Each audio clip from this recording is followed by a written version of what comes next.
Estás escuchando Milenio 3, por Ayuka Nanika. Esta es una noche especial, una noche de sueños, una noche de investigaciones, una noche de búsqueda de respuestas. Y nuestro primer dossier tenía esa doble motivación: saber en qué punto estaban las investigaciones, si se había avanzado algo. Los científicos honestos, ya lo habéis escuchado, saben que nos encontramos en el mismo umbral. Es cierto que la tecnología, que la tomografía, que las capacidades informáticas unidas al electroencefalograma abren ventanas antes incomprensibles, inadmisibles e inimaginables. Pero dentro de la propia mente, que sigue siendo un cajón absolutamente desconocido, resulta que pasan cosas. Si es que solo es la mente, repito. Recientemente, las investigaciones llevan por campos que son difícilmente comprensibles desde el punto de vista de lo lógico y lo racional. Da la sensación de que la mente se comporta como un gran mapa y que todas esas áreas, A igual a B, C provoca lo siguiente, no están tan definidas. Eso lo dicen. Y no solo por lo Vagini, los científicos de vanguardia. Tan científicos como cualquier otro, con sus carreras y con su, eso sí, capacidad para darse cuenta de lo que está ocurriendo. Sigue estando el cerebro, los fenómenos de la mente, si es que este es lo mismo que el cerebro, en un umbral muy lejano. No los comprendemos, pero hemos visto cómo los testimonios que hoy, por ejemplo, están saliendo en el muro de Facebook de la nave del misterio, o en la página web ikerjimenez.com, o en milenio3@cadenesel.com, lo que nos está llegando una vez más es el ejemplo vivo, que no muere, que no lo sepulta la tecnología, que no lo sepulta el racionalismo, que no lo sepulta la conciencia que tenemos de todo lo mecánico y que controlamos más o menos hasta nuestros terrores. No. Los terrores siguen siendo algo que da miedo, los terrores siguen apareciéndose y siguen haciéndolo con las mismas formas. Y siguen desconcertando a quienes lo sufren. Y esto solo lo pueden entender quienes los han vivido.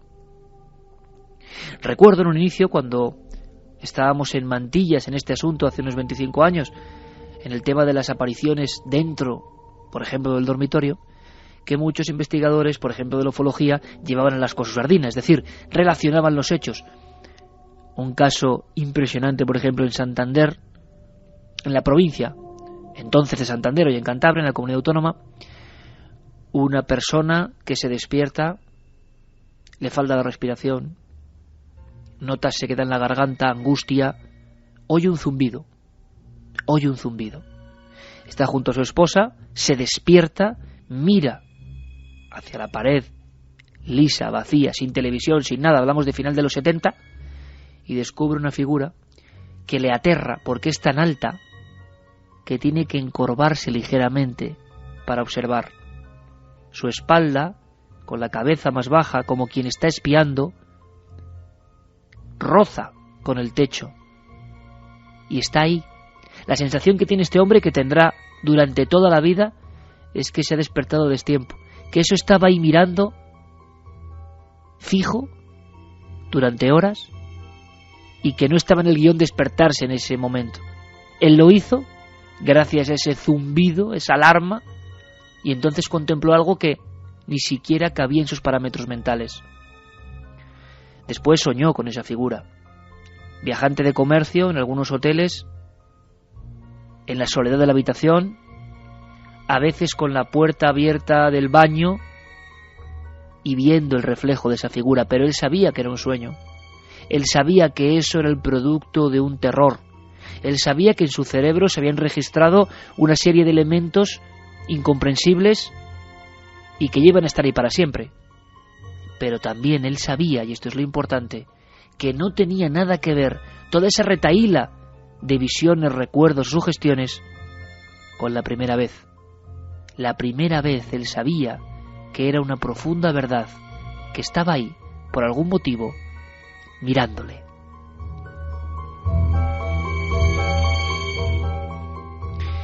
Carlos, compañero, repaso la encuesta y repaso a la increíble cantidad de testimonios. Tú, yo sé que estás muy enganchado a este tema, que es como quien descubre un nuevo universo. un universo que mezcla lo más terrorífico y lo más científico, que está ahí, que ocurre, pero claro, estás viendo en tiempo real, Carlos, que las personas, la buena gente, gente normal y corriente, tiene en su herencia, en su pasado, encuentros con estas cosas, cosa que yo creo que hace que el interés por el fenómeno siga creciendo, ¿no? Sí, porque además, Iker, según estabas haciendo este relato, me venía a la cabeza precisamente también como la doctora Adler describía a unas criaturas que los Jomon tenían en su tradición, en su cultura, que son los llamados Dapsok o Dapsuban, que son esos seres diabólicos que por la noche pues aterrorizaban a sus víctimas apretándole en el pecho. De hecho, las propias palabras hacen referencia a eso, a espíritus malignos que presionan en el pecho de sus víctimas hasta prácticamente quitarles la vida. Y eso es lo que nos están transmitiendo muchos de los oyentes. Hay muchas cosas, además, Carlos, que tienen como una raíz común. Por cierto, que en China, si yo, pronunciar bien esto es imposible, pero Gu Yuan Chuan significa algo así, que los profesores de chino no me peguen con la maza, pero espectro que presiona el pecho, fantasma que presiona el pecho. Los primeros testimonios escritos hace más de 2.500 años. No está nada mal. Cuéntame, Carlos. Pues mira, si te parece, vamos a revisar cómo van los resultados de la encuesta. En ikerjimenez.com hemos preguntado a los oyentes: ¿habéis sufrido alguna de estas anomalías del sueño? Recordamos que podéis marcar varias opciones. Y ahora mismo la encuesta, además con un nivel de participación muy alto, tiene un 40,7% como respuesta a hablar dormido, un 31,5% padecen parálisis del sueño, un 14,1% dicen haber tenido experiencias con visitantes nocturnos. 14,1%, Y 13,7%, también no deja de sorprender, sonambulismo. Vamos a ver algunos de esos mensajes que llegaban a nuestras vías de contacto al correo electrónico milenio3@cadenaser.com, a la página web cadenaser.com y a nuestras redes sociales, La Nave del Misterio en Facebook, en Twitter y en Google+. Por ejemplo, Mir nos escribía y nos decía que de pequeña sufría terrores nocturnos, que una vez supuso que era un diablo lo que vio y que se desmayó del susto. En la actualidad sufre de parálisis nocturna. Nos decía Bellaluna: hola, buenas, durante muchos años he vivido estas experiencias de apariciones a los pies de mi cama. He visto durante años a mi abuelo fallecido, y a día de hoy a veces le veo. Y durante años he sentido todas las noches cómo me besaban en la cara al despertarme. No había nadie. Un saludo desde Málaga. Víctor de Sevilla nos decía que una noche iba al servicio que está justo enfrente al cuarto de sus padres. Cuando encendió la luz vio a su padre con los ojos muy abiertos y en blanco, y haciendo extraños ruidos. Cuando fue a despertarlo asustado, su madre dormida dijo: «Rafael, ya está». Y se le volvió a poner la cara de bonachón y dejó de hacer los ruidos. Nunca se le olvidará esa cara como de poseído. Silian también nos decía que ha experimentado parálisis del sueño en 2 ocasiones, pero que le decían que eran las ánimas benditas que le asustaban. Manuel García nos ha dicho también que le pasa muchas noches que se siente en peligro y que sale corriendo de la habitación. Juan Miguel, por ejemplo, también nos describía que cuando somos más vulnerables es cuando estamos dormidos y que por eso es cuando se tiene más miedo. Nuria nos decía que nota muchas veces unas manos sobre el cuello intentando asfixiarla. Intenta moverse pero no puede. Al desaparecer esa presión sobre el cuello, nota que le observan desde el cabecero. Magnolia desde Córdoba: ¿es posible que cuando uno pasa por épocas de estrés o nervios, estos episodios de parálisis del sueño se intensifiquen? A mí me ocurre. Fabiola nos escribía y nos contaba también una experiencia.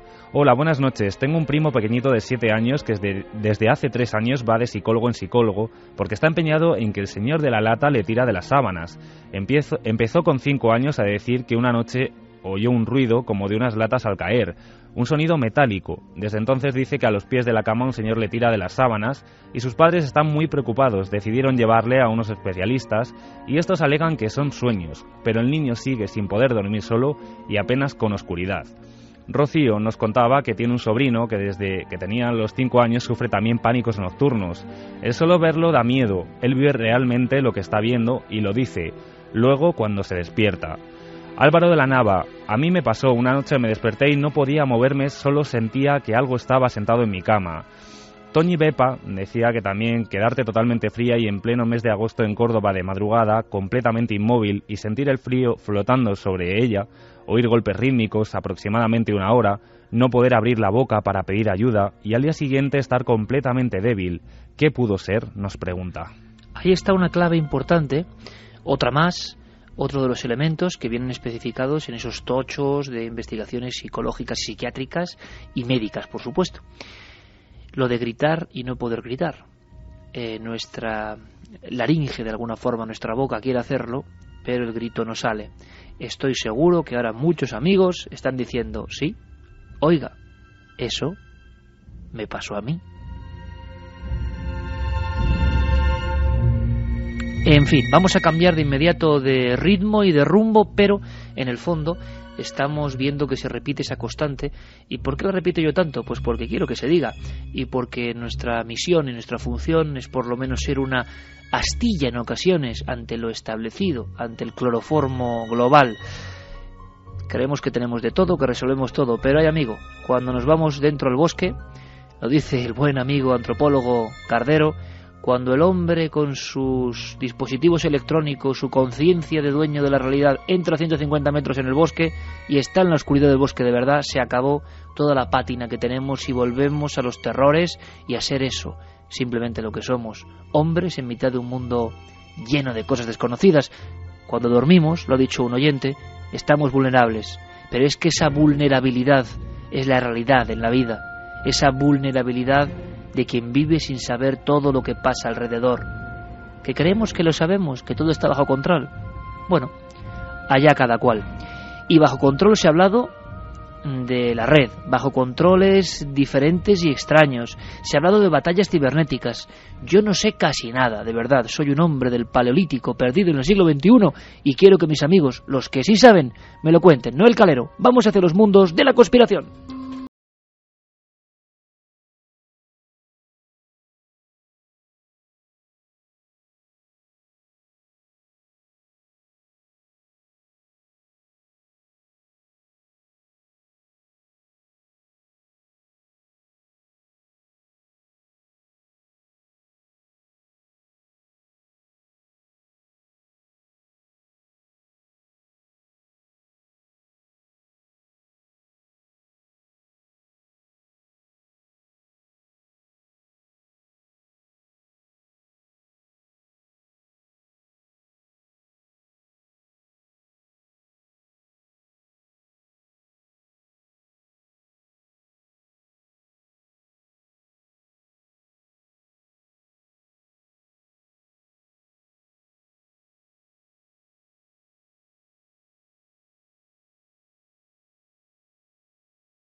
Páginas web y en los foros afines a Anonymous esta noche no hacen más que aparecer mensajes de Tango Down, blanco derribado, refiriéndose a montones de páginas web. La última ha sido la página web de Sony en Reino Unido. Eso está pasando ahora mismo, Santi. Esa batalla está ahora mismo ocurriendo. Esos mensajes de Tango Down se están repitiendo durante toda la noche, y anoche eran incluso mucho más frecuentes. Y ya te digo que la última de hace un ratito, Sony Co. UK acaba de caer de lleno.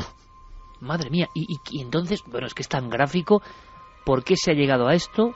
qué está ocurriendo, qué está pasando y luego, por supuesto, vuestras reflexiones. ¿Por qué se inicia esto exactamente? Yo quiero saberlo todo, Santi, Diego, y cómo se llega a algo que nos parece casi fantasmagórico, pero ojo, real, lo estamos viviendo, Primera Guerra Digital. Pues vamos a ver cómo nos lo repartimos, Diego. Yo creo que deberíamos empezar no por lo que ha sucedido estas 2 noches, sino por los precedentes. Los precedentes son la promulgación o el intento de promulgación de 2 leyes muy polémicas en Estados Unidos, la SOPA y la PIPA, que con esos nombres pues parece que son cosa de broma, pero desde luego no lo son. Son 2 leyes contra la piratería y teóricamente a favor de la protección de los derechos de autor, pero que son sumamente restrictivas, que ya abrieron una primera guerra. La primera guerra fue una guerra abierta entre 2 de los lobbies más poderosos que actúan sobre los políticos de Washington. Uno, lógicamente, el de Hollywood, que tiene intereses en que la ley se apruebe y que sus películas y sus producciones musicales pues dejen de sufrir las copias ilegales, y por otro lado el de Silicon Valley, el de la industria informática, con Google y otras grandes empresas detrás, que lógicamente pues tiene interés en que la red sea y se mantenga como está hasta ahora y no se censure absolutamente ningún tipo de contenido. Pues bien, los cabilderos, la gente que opera en los lobbies de estos 2 grandes sectores, estuvieron peleando en los pasillos del Congreso y del Senado estadounidense, y por lo menos la cosa ha quedado en tablas porque la ley fue y se retira. Pero justo cuando todo el mundo parecía respirar y decir, bueno, de momento hay una especie de tregua en esto de la promulgación de estas leyes, pues sucede lo que ha saltado a todos los diarios del planeta. ¿No es así, Diego? Pues sí, la verdad es que con todos los días que tiene el año también es mucha casualidad que el cierre de Megaupload y el estallido de lo que se ha llamado la Primera Guerra Digital haya coincidido apenas 24 horas después del apagón que tuvo lugar esta semana y del que ya hablamos la semana pasada en Milenio Red, y que hizo caer voluntariamente a páginas como Wikipedia, como Google en Estados Unidos, ¿no? Ese éxito de esa protesta multitudinaria de esas empresas y organizaciones y particulares en contra de esa propuesta que comentaba Santi, ¿no?, de endurecer drásticamente la legislación estadounidense contra estos delitos, hace que todo esto desde luego parezca algo más que una simple coincidencia. Diego, podríamos simplemente, para hacernos un poco eco del nivel de los ataques en esta guerra, luego que cada uno opine libremente, y a mí me gustaría mucho escuchar a nuestros oyentes, que hay que decirlo, en la última encuesta hablaban de un 70% aproximadamente de seguimiento por la red. Bueno, pues a ver qué opinan y a ver de qué lado están. Yo no lo sé, yo simplemente quiero saber, pero podemos a día de hoy, en las cifras de la batalla, vamos a llamarlo así, ahora seguiremos ahondando, ¿qué páginas más importantes, más icónicas en el mundo han sido atacadas? Sí, la primera en caer apenas esto comenzó la noche del pasado jueves. En apenas 5 minutos la palabra Megaupload era trending topic en Twitter. Apenas, ya digo, solamente unos minutos después de conocerse que Megaupload cerraba o que la cerraban. Y bueno, eso desató una guerra, un pánico, una conmoción en Internet. Las redes sociales se llenaron de indignados virtuales, lo podemos llamar, ¿no? Con lo cual eso provocó que este movimiento, encabezado por Anonymous, boicoteara a centenares de páginas web a lo largo y ancho del planeta: el Departamento de Justicia de Estados Unidos, la web de Universal, de la compañía audiovisual, también en Estados Unidos, la página del FBI, en España cayó la SGAE, cayó el Ministerio de Cultura, y últimamente la cosa se está poniendo ya muy seria porque se han filtrado los datos personales del director del FBI, de Robert Mueller, y también de su familia, de sus hijas, de su yerno y de una serie de miembros de su familia. Se han publicado sus direcciones, sus teléfonos, sus correos electrónicos. Estamos entrando en un terreno verdaderamente pantanoso. 2 blancos recientitos de esta misma noche.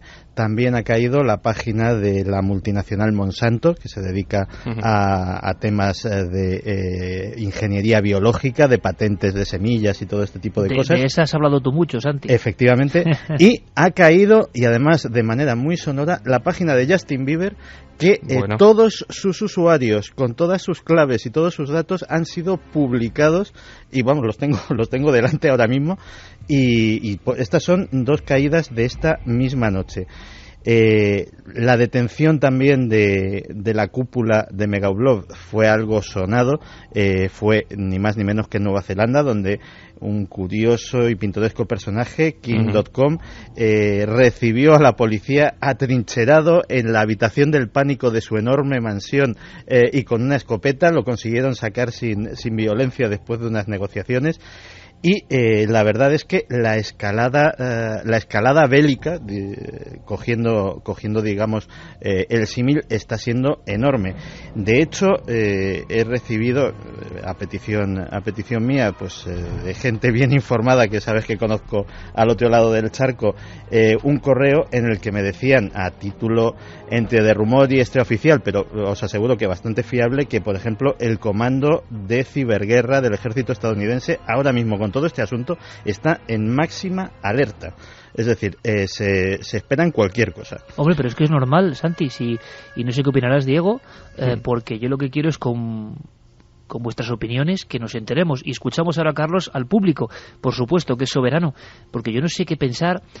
Si alguien publica los datos de las personas del FBI, quiere decir, como aquel anuncio, ¿os acordáis? Hace muchos años, cuando una famosa videoconsola salía al mercado, no subestime el poder de... ¿no? Pues eso es lo mismo. Yo no sé si han pensado que Anonymous o el poder de la red es una cosa como de 4 tíos, no le han dado importancia, y resulta... Lo evidente es que la capacidad organizativa, que me parece sorprendente en un mundo siempre tan desorganizado, no solo como es la red, sino como es el planeta en general, que tenga ese poder y esa precisión en el ataque. Yo quiero saber cómo se ataca una página web. Estas personas tienen un objetivo, y cómo se llega a la guerra digital, es decir, cómo se llega a desbancar o a bloquear una página con todo lo que ello supone. ¿Cómo lo hacen? Pues básicamente a través de un ataque de denegación de servicios, que sería un poco complejo de explicar aquí ahora mismo en qué consiste, pero además, Iker, fíjate que cada día, cada hora, se van conociendo nuevas herramientas que en esta guerra digital están haciendo aparición. Hay una novedad que ha aparecido en estas 48 horas, y es un enlace que está circulando por Twitter entre los tuiteros, sobre todo hispanohablantes, y si pinchas en ese enlace, yo todavía no me explico cómo, pero activas una web que lanza un ataque de este tipo en tu nombre sin preguntarte ni siquiera si sabes lo que estás haciendo. Pero es un ataque trampa, entonces. Es un ataque... No, es un ataque trampa para la empresa a la que le afecta. Quiero decir, tú estás colaborando con Anonymous. O sea, tú eres consciente de ese ataque. Sí, exactamente. El ataque va en tu nombre, pero tú no tienes que saber nada de informática. Simplemente con ese enlace se activa una serie de mecanismos que en tu nombre colaboran a ese ataque de denegación de servicios. Increíble. O sea, quiere decir que te adhieres a esta batalla. Sí, y te lo ponen muy fácil. Y da igual que tú no tengas ni idea de los rudimentos informáticos, como es mi caso, pero yo con pulsar ese botón digo, me pongo en vuestro lado, en ese lado de la trinchera, y ataco, ¿no? Exactamente. En las primeras horas, en las 2 primeras horas después de conocerse el cierre de Megaupload, el tráfico mundial en Internet se incrementó un 24%, y aunque España participó bastante, hay que decir que no fue uno de los países tampoco más punteros en ese ataque.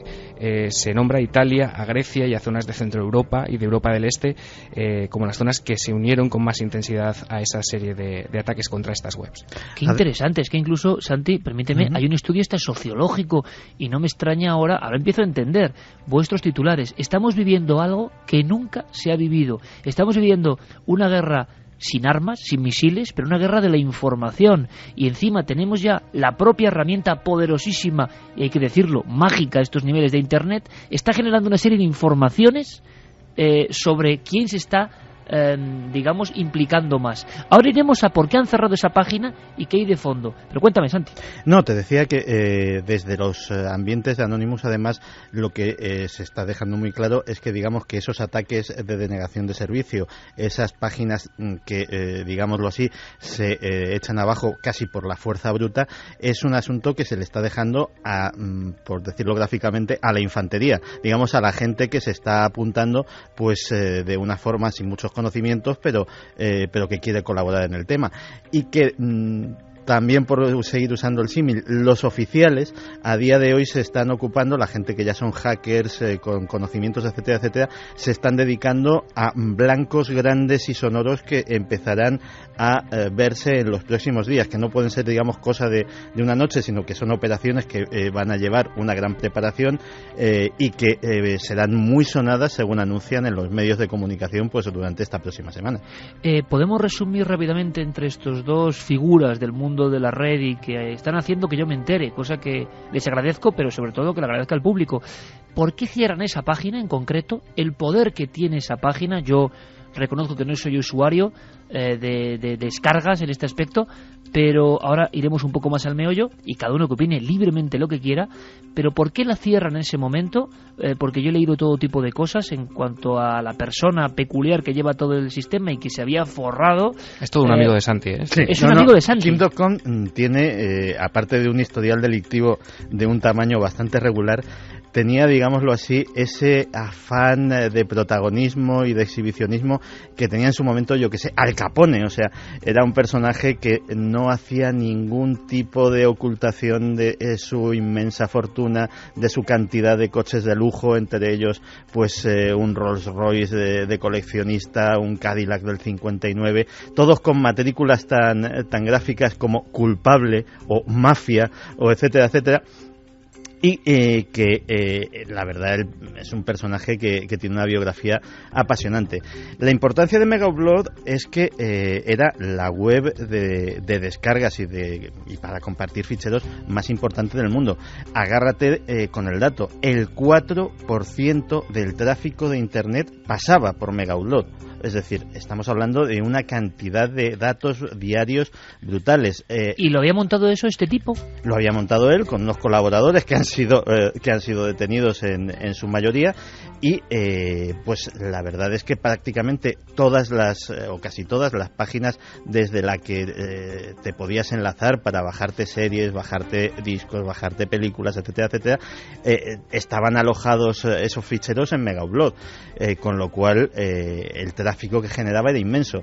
Dice el FBI que esto ha sido una casualidad y que la operación la llevaban preparando desde hacía 5 años.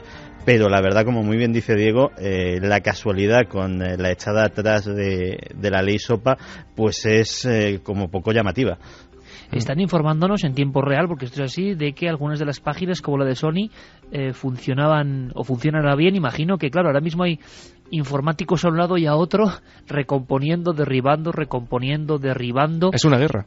Es una guerra. Y digo yo, vamos a ver, y desde el absoluto desconocimiento, yo sé que parezco Paco Martínez Soria en esto, pero vamos a ver, esas grandes páginas que hacen enriquecerse, por ejemplo, este personaje, pues meten todo tipo de contenidos, pero por los que evidentemente no han pagado ningún derecho. Yo no acabo de entender, y lo planteo ahí, y quiero que me digáis qué pasa y por qué quizá se ha llegado a esto o no, o si hay otra forma, ¿no?, de resolver los conflictos, qué dicen unos y qué dicen otros. Pero cierto es que yo, por ejemplo, en Cuarto Milenio, lo sabe bien el capitán Santiago Camacho, lo sabe perfectamente, cuando tenemos que comprar un minuto de imágenes, tenemos que pagar 1.000 euros, por ejemplo, a Televisión Española o a cualquier otra empresa, porque son imágenes con unos derechos, tú no puedes ponerlas porque sí. Hacer un programa de televisión cuesta muchísimo dinero, entre otras cosas porque hay que pagar las imágenes que son de otros, hay que comprar imágenes en ocasiones.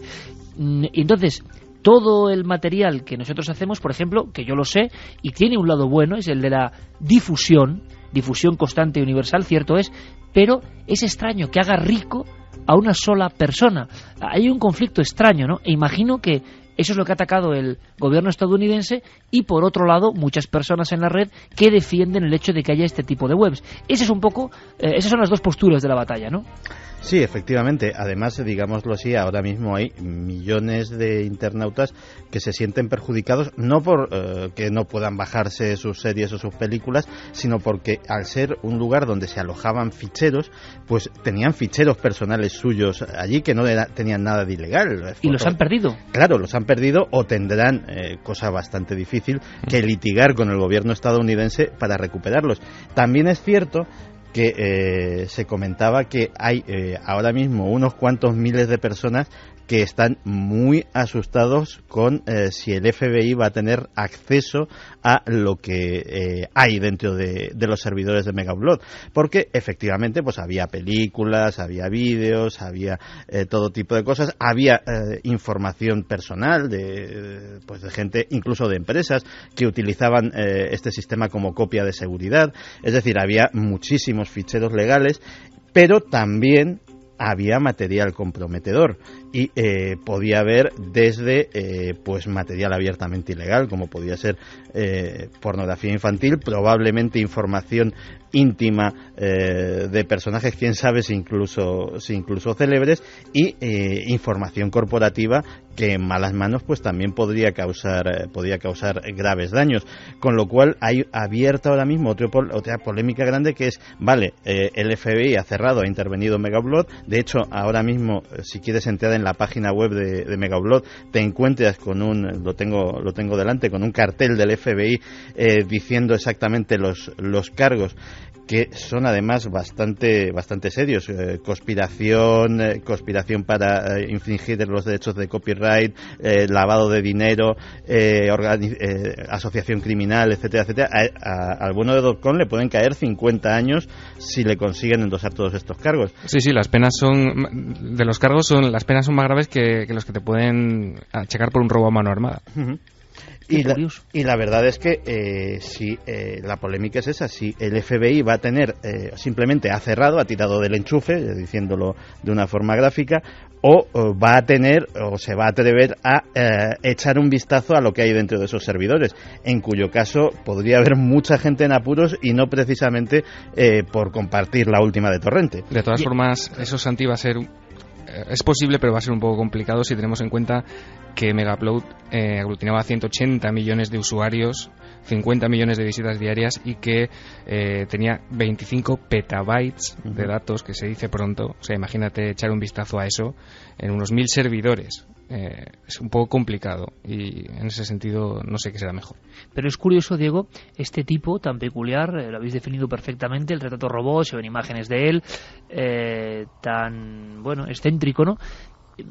Tiene que invertir, imagino, una suma muy fuerte de dinero para meterse en el negocio de Internet y convertir una página en la referencia, ¿no? Ahora cierran esa página, y la gran pregunta, me imagino, lo que se está debatiendo es si esta acción va a ser la única, o a partir de ahora empieza la caída de un castillo de naipes e intervenciones no solo en Estados Unidos, sino en diferentes países, yo no lo sé, en busca de este tipo de páginas. ¿Puede ocurrir, se está diciendo? Parte del castillo de naipes ya ha empezado a caer, digamos, de forma propia. Algunas páginas de este estilo, digamos, de menor entidad, Video Bebé, Purevid, Misture Video, que funcionan sobre todo en Estados Unidos, pues esta misma noche ya han retirado todo su material con copyright. Es decir, en vista de lo que pudiera pasar, ya han tomado esa medida. Otras, como Uploaded, han vetado su acceso a los visitantes estadounidenses, y se cree que, por ejemplo, esa medida la podría tomar uno de los grandes, que es RapidShare. Digamos que ahora mismo en todo el sector del alojamiento de ficheros hay gabinetes de crisis, yo creo que de los responsables de cada web, viendo las medidas que pueden tomar, si están al alcance o no están al alcance del largo brazo del FBI, si expurgan sus ficheros de vídeos con copyright, si vetan su entrada a ciudadanos estadounidenses. Es decir, el movimiento está siendo grande y extenso a lo largo de la red. Y en el sentido contrario también, Santi, y en dos vertientes, porque han aparecido ya réplicas falsas de Megaupload, que son fraudes, que son páginas que te incitan a meter tu número de móvil, en fin, un caso de phishing claro. Y también se está hablando de que podría aparecer, y de hecho ya está apareciendo, el efecto Hydra, lo han llamado, que es que los internautas saben perfectamente que Megaupload ha cerrado, pero es cuestión de horas o de días que aparezcan pues otra serie de sitios. Por cada uno que cierra aparecen 10, con lo cual va a ser un poco imposible luchar contra esto, por lo menos esa es la sensación. Hydra. Esa es la sensación que quieren transmitir aquellos representantes de Anonymous y de otros grupos que están luchando en este momento. Y sí, vamos un poco, Hydra. claro, por la cabeza con tantas... La sensación que tenemos es que esta batalla está ahí, que ya ha pasado en alguna otra ocasión con alguna otra página muy famosa hace ya años de archivos musicales y demás, que la batalla está ahí, que está ocurriendo, que esto de Anonymous tiene una realidad, una corporeidad, parecía una especie de entelequia, pero actúa, está clarísimo, y ahora vamos al meollo de la conspiración. ¿Qué están diciendo los amigos de Santi? ¿Qué está pasando? ¿Qué dicen los que ven un poquito más allá? Rozando el delirio o llegando a la verdad, y una verdad tan extraña que nadie les hace caso, pero es verdad. Antes de eso, rápidamente, titulares. ¿Qué dice nuestro público en torno a esta primera guerra digital, Carlos? Pues por ejemplo, Martín Copede nos hablaba: la guerra digital es debido a que se busca un control de Internet por los Estados Unidos. Pablo Piqueras también nos comentaba que lleva trabajando y disfrutando en la web, pero que ha cambiado mucho desde las interminables noches con los amigos y los antiguos módems.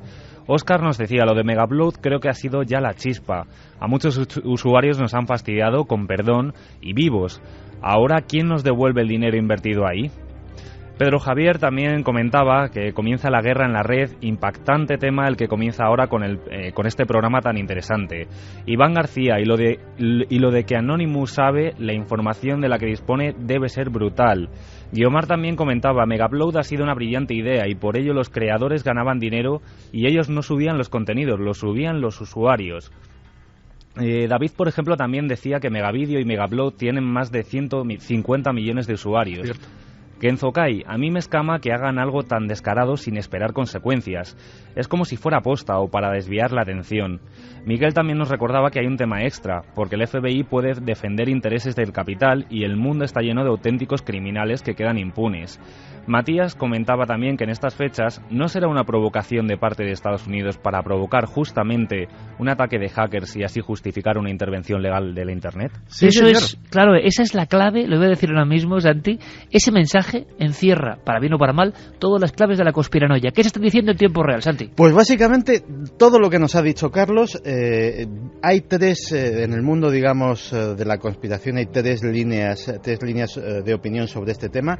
La primera es que esta guerra digital se ha orquestado para, quién sabe si desviar la atención de la opinión pública sobre una escalada que está sucediendo de la tensión con Irán, y quién sabe lo que pueda suceder, y que mientras esto está sucediendo en Oriente Medio, pues la gente está como entretenida con estas cosas de Internet y tal. Otro punto, digamos, en medio sería que el cierre de Megaupload ha sido, digamos, una forma de demolición controlada. Es decir, vamos a cerrar lo más grande que podamos encontrar, vamos a ver qué reacción nos encontramos y de esta forma, de alguna forma, vamos a medir la fuerza del enemigo.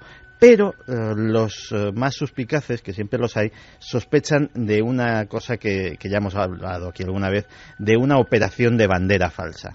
¿Qué es una operación de bandera falsa? Cuando te cometes un atentado contra ti mismo y se lo achacas a otro.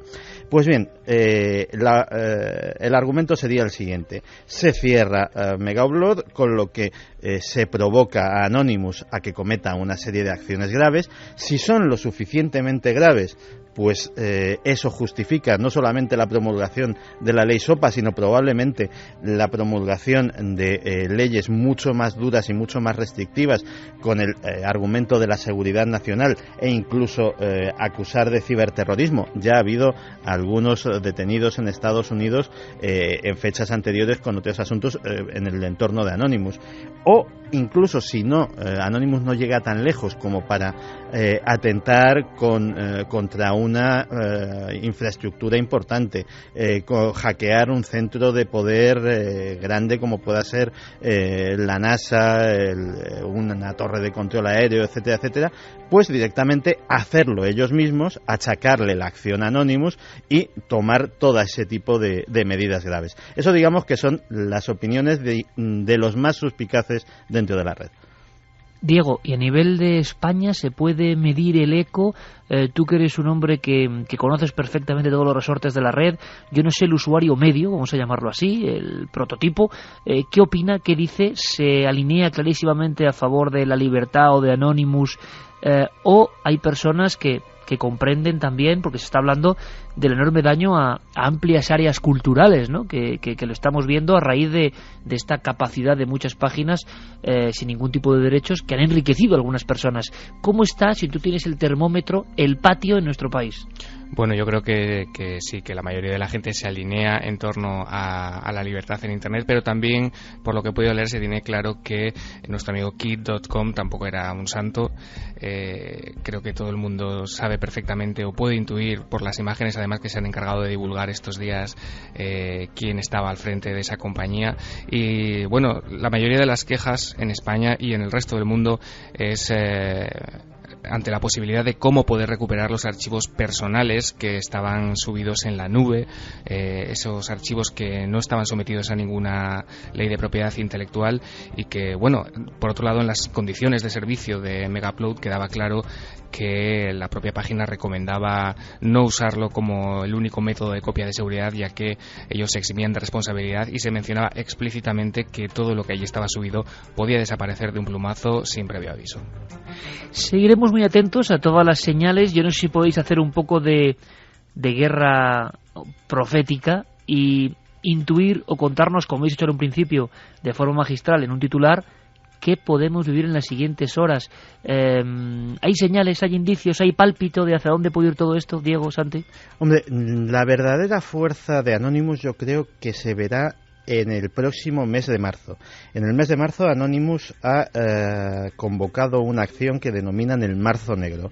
Y el Marzo Negro es sencilla y llanamente todo un mes de marzo sin comprar discos, ver películas, bueno, verlas no, comprarlas o ir al cine, sin consumir los productos de estas multinacionales a las que achacan el patrocinio de la ley SOPA. Si realmente en ese marzo negro las grandes multinacionales del cine y de la música sufren algún tipo de quebranto en sus ingresos, entonces habrán descubierto que Anonymous es una fuerza mucho más grande de lo que pensaban. Diego. Pues ahora mismo, Iker, te puedo decir que hay una sobreabundancia informativa impresionante. Casi no da tiempo a seguir en tiempo real lo que está ocurriendo, y el segundo movimiento tras el cierre de Megaupload y del contraataque de Anonymous se producía anoche mismo, cuando Lamar Smith, que es el hombre que originalmente propuso esta ley, la SOPA, el proyecto de ley que fue introducido en la Cámara de Representantes de Estados Unidos, publicaba un comunicado en el que informaba que ante el rechazo provocado en la gente, retiraba el proyecto hasta encontrar un mayor consenso sobre cuál deba ser esta solución en torno a la piratería en Internet. Estamos viviendo un hecho sin precedentes, una guerra digital, y tendremos que ir contando lo que vaya pasando porque somos hijos de este tiempo. Está pasando algo asombroso para los que ya nos creemos, qué sensación, ¿verdad?, que pertenecemos quizá a otro universo y nos quedamos con esa cara de asombro tan peculiar. Está ocurriendo y está pasando a nivel invisible, en el éter se está moviendo todo esto. Veremos contando con estos dos cronistas de la batalla del ciberespacio. Diego Marañón, compañero, un fuerte abrazo. Un placer, buena semana. Y Santi, por cierto, seguimos con el tema de la conspiración. Creo que hay algunos datos. Fermín Agustín, no sé si está... Fermín, ¿se está preparado? Está preparándose ahora mismo, está entra con en el estudio. Está con todos los cortes y con toda la información, porque ha pasado algo está con The Hum, ¿no? El tema está metido en The Hum, que es algo que no nos abandona, Santi, que entra dentro de tu campo de conspiración y que llevamos toda la semana, hay que decirlo, amigos de Costa Rica, un abrazo grandísimo porque nos han llenado los servidores, nunca mejor dicho, de información de algo que ha pasado en ese país y que tiene que ver con esos ruidos tan raros que siguen ocurriendo.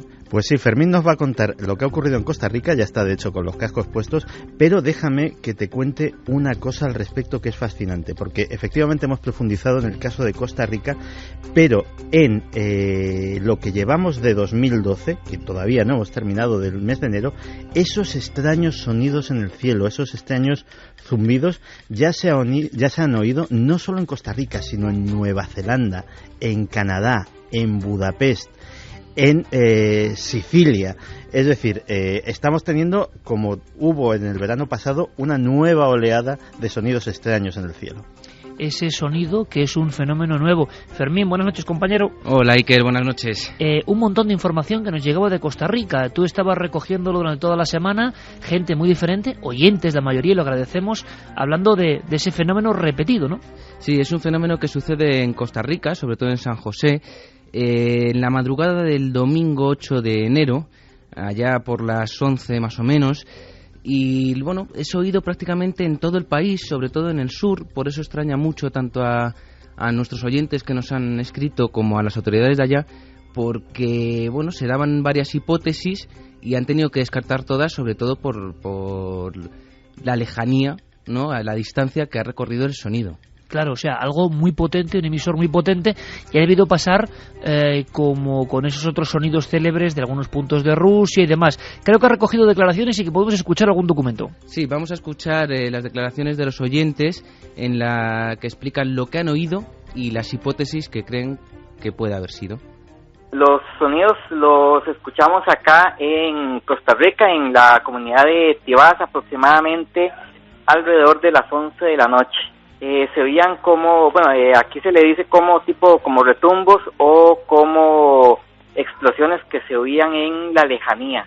Aquí la prensa el día lunes mostró una noticia, ¿verdad?, de que las autoridades inmediatamente locales no tenían explicación alguna de ese sonido. Hubo algunas versiones, ¿verdad?, que decían que podía ser ese posible juego de pólvora. Sin embargo, los organizadores, que es la municipalidad de San José, descartaron que fuera un juego de pólvora a esas horas de la noche. También se habló un poco lo que era algún retumbido de volcanes, ¿verdad? Nosotros, el país es un país realmente activo con muchos volcanes por acá, y hasta se dio una versión de un posible avión, ¿verdad?, de la Fuerza Aérea estadounidense. El volcán Turrialba, por ejemplo, en estos días ha tenido movimientos y actividad, pero está descartado de momento porque es imposible que en más de 200 kilómetros, inclusive hay reportes de que en Panamá se escuchó también, se haya podido dar ese fenómeno, ¿verdad?, que todas las personas lo hayan escuchado. Entonces, de momento no hay una explicación científica al respecto de que por qué pudo haberse escuchado este sonido. Fermín, y la sensación es que todos definen el mismo sonido, penetrante, constante, y eso sí, ya no ha vuelto a pasar, ha ocurrido durante una franja de tiempo muy concreta y después ya nada. Y después ya nada, además sonidos como si fueran de pequeñas explosiones. Vamos a aclarar las hipótesis. La primera que decían es de unos fuegos artificiales. Estaban celebrando las fiestas de algunas localidades, como por ejemplo la que nombran la de Zapote, y dicen que pueden ser fuegos artificiales. Lo descartan lo primero porque los fuegos artificiales suelen ser a las 9 de la noche, no a las 11, y que además, como decíamos, llegan muy lejos. También, por ejemplo, el Instituto Meteorológico Nacional de allá dice que no puede ser nada por motivos del clima, y el Observatorio Vulcanológico y Sismológico de Costa Rica también dice que no es por movimientos sísmicos ni que tengan que ver con los volcanes. O sea que tenemos un sonido, tenemos una historia, tenemos la sensación de que muchos se han puesto en contacto con nosotros, y por favor, si la buena gente de Costa Rica ven que vuelve a ocurrir, ven que vuelve a pasar, vamos a ver si se puede grabar con nitidez, que es el problema, porque además, Santi, este 2012, y esto sí que yo no sé cómo catalogarlo, aunque sea brevemente, también ha venido acompañado de una ristra de muertes de animales que han seguido en el mes de enero, dejando estampas muy extrañas. Yo pensaba que se reducía todo al mismo pueblo donde el día 1 de enero del pasado 2011 se habló de pájaros muertos. Dije, bueno, esto ya va a ser un poco raro, ¿no? Va a ser igual el propio pueblo que quiere una extraña publicidad. Pero no, tenemos ya crónica de diferentes países y de denuncias de muertes de animales al mismo tiempo, súbitamente, en diferentes puntos del planeta. Pues sí, porque efectivamente hablábamos de esa lluvia la semana pasada y decíamos que había sucedido exactamente igual que en la Nochevieja del año pasado. Pero efectivamente, tal y como sucedió también el año pasado, el fenómeno se ha ido extendiendo a lo largo de varios países, de hecho, y de varios estados de los Estados Unidos. Por ejemplo, ha ocurrido también en Luisiana, pero también a los pocos días sucedió en Suecia. De hecho, esto que parecía un fenómeno aislado, pues no lo ha sido, y en el país nórdico cayeron el martes centenares de grajos que aparecieron muertos en una localidad que se llama Falköping por causas que aún se desconoce. De hecho, estos pájaros han sido analizados por veterinarios, han sido diseccionados y no hay causa física que les cause, que pueda haber producido esa muerte. También, como sucedió el año pasado, no solamente pájaros, también 100.000 peces de agua dulce en el río Arkansas, cerca de la ciudad de Orthac, pues también han sido encontrados por la Comisión de Caza y Pesca del Estado, que tampoco tiene una explicación sobre el tema, ya que se han analizado las aguas, se han analizado los animales, no hay ningún tipo de tóxico que les haya afectado, con lo cual pues parece que la historia se repite y que si seguimos como sucedió pues en el pasado mes de enero, posiblemente durante los próximos 15 días tengamos más noticias de este tipo de acontecimientos. Oye, Santi, y a lo mejor dentro de no mucho tiempo hay que hacer un especial sobre Charles Fort, vida y milagros. Todo esto es como muy forteano, ¿verdad? Estas lluvias de pájaros muertos, de peces, porque parece que, hombre, dentro de unos meses espero que se están haciendo la gran superproducción en Hollywood. Acabamos de hablar de Hollywood y sus intereses, pero que se están dejando su dinero en rescatar la vida de un personaje curiosísimo, Charles Fort. Yo no sé si el proyecto sigue adelante o no, pero parece que se va a convertir en héroe del cine. Pues parece que sí, que el proyecto sigue adelante. La biografía de Charles Fort, que yo creo que todos, incluidos nuestros oyentes, lo podemos considerar como una especie de abuelo espiritual, porque hace más de 100 años se dedicaba a recolectar todos los hechos que ahora mismo contamos en Milenio 3, todos los hechos que no encajaban y que él denominaba los malditos. De hecho, los catalogó en un libro que se llamaba El libro de los malditos, porque decía que la ciencia no quería saber nada de estos acontecimientos extraños que no se podían catalogar, y él hacía cientos, miles de fichas de papel recogiendo cada dato, cada lugar donde ocurría algo insólito, y las guardaba en decenas, centenares de cajas de zapatos en un inmenso y enciclopédico archivo. Desde luego va a ser una película curiosa si realmente llega a buen término. El libro de los malditos, el libro de los condenados, el homenaje de Antonio Rivera aquí en España, Galería de Condenados, en fin. ¿Tú te imaginas, Santi, por último, si Charles Fort, que no es un hombre tan lejano en el tiempo, lo que es la vida, esta noche estuviese escuchando Milenio 3 y estuviese percibiendo que los mismos fenómenos que atenazaban el terror de sus coetáneos siguen produciéndose, y al mismo tiempo le hablásemos de una cosa llamada Internet y de la primera guerra digital? Charles Fort no saldría de su asombro, diría que es imposible. Charles Fort estaría fascinado con ambas cosas, posiblemente más por la segunda, que no conocía y que un hombre con su tremenda curiosidad pues le habría llamado muchísimo la atención, que por algo que le era muy familiar, porque yo creo que si te oyera Charles Fort encontraría en las cosas que dices y en las cosas que piensas muchas similitudes con su propio pensamiento. Tenéis muchas más cosas en común de las que piensas. Santi Camacho, que sabes que te aprecio mucho, que te quiero un montón y que te admiro mucho. Un abrazo y mañana te veo en la tele, amigo. Un abrazo grande, hasta mañana.